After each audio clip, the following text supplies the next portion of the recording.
وہ یہ کہ اگر ایک ہی راوی کے اوپر جرح بھی موجود ہو اور تعدیل بھی موجود ہو تو پھر پریفرنس، فوقیت کس کو دی جائے گی، یہ ڈسکشن ہے۔ یاد رکھیے کہ ائمہ کرام کا اس کے اوپر اختلاف پایا جاتا ہے، بہت تھوڑا سا نظر آتا ہے، لیکن بہرحال وہ سب پھر بعد میں ایک چیز کے اوپر متفق ہو گئے ہیں۔ اس سے متعلق ائمہ کرام کے 4 اقوال پائے جاتے ہیں۔ بعضوں کا کہنا یہ ہے کہ جرح مفسر اور جرح اور تعدیل بھی مفسر ہونی چاہیے تب قبول کریں گے۔ بعض کہتے ہیں کہ جرح مبہم اور تعدیل مبہم ہونی چاہیے تب وہ چلے گی، اس کو قبول کر لیں گے۔ بعضوں کا کہنا ہے کہ جرح مبہم اور تعدیل مفسر چاہیے، اور اکثریت کا جو صحیح قول یہی ہے کہ جرح تو مفسر چاہیے لیکن تعدیل مبہم بھی چلے گی۔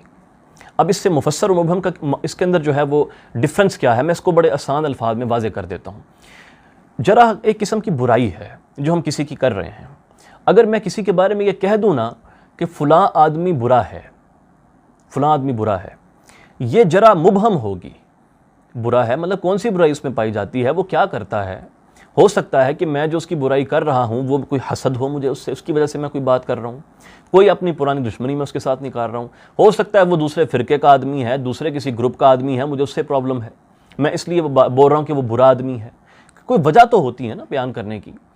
تو اور باقی لوگ کہہ رہے ہیں کہ وہ آدمی بڑا سچا ہے، تو میرے برا کہہ دینے سے کیا وہ برا ہو جائے گا؟ نہیں، بلکہ مجھے وجہ بھی بیان کرنی ہے اس کی کہ وجہ کیا ہے۔ مثلا اگر میں یہ کہہ دوں کہ میں وہ اس لیے برا ہے کیونکہ میں نے اس کو فلاں جگہ پر چوری کرتے ہوئے دیکھا، میں نے اس کے ساتھ لین دین کے معاملات کیے ہیں اور وہ اس کے اندر اچھا نہیں ہے، میں نے اس کو فلاں غلط کام کرتے ہوئے دیکھا، اور میں اس کو واضح کر دوں کہ یہ فلاں برائی جو ہے میں نے اس کے اندر یہ دیکھی ہے، تو ہاں اب یہ چیز مفسر ہو گئی۔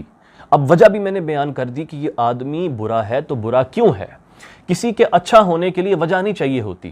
جب ہم کہتے ہیں کہ وہ اچھا ہے، بھئی کیوں اچھا ہے؟ میں کہہ سکتا ہوں کہ کیونکہ وہ اپنی نماز کی پابندی کرتا ہے، کوئی اور آدمی یہ کہہ سکتا ہے کیونکہ وہ روزے دار ہے، کوئی ایک دوسرا آدمی یہ کہہ سکتا ہے کہ میں نے اس کے ساتھ لین دین کے معاملات کیے ہیں دنیا کے اندر، تو وہ اس کے اندر میں نے اس کو امانت دار پایا ہے۔ اب کسی کے اچھا ہونے کی بہت سی وجوہات ہو سکتی ہیں، اس لیے ہر ایک کو بیان کرنا پاسبل نہیں ہے۔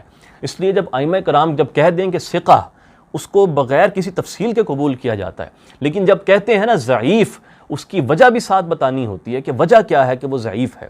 تو جو وجہ بتاتے ہیں اس کو کہتے ہیں یہ مفسر کلام ہے۔ جب وجہ نہیں بتائی جاتی، صرف ایک جملہ بول دیا جاتا ہے ضعیف، متروک، اس کو کہتے ہیں کہ یہ مبہم کلام ہے۔ اور جب جرح اور تعدیل کے اندر تضاد آ جائے، دونوں اقوال ایک راوی کے اوپر جمع ہو جائیں، تو وہاں پر تعدیل مبہم تو قبول ہوتی ہے لیکن جرح مبہم قبول نہیں کی جا سکتی، اس کے لیے تفصیل درکار ہوتی ہے۔ یہ ایک بیسک آپ کو میں نے کنسیپچل کلیئرٹی یہاں پر دے دی ہے۔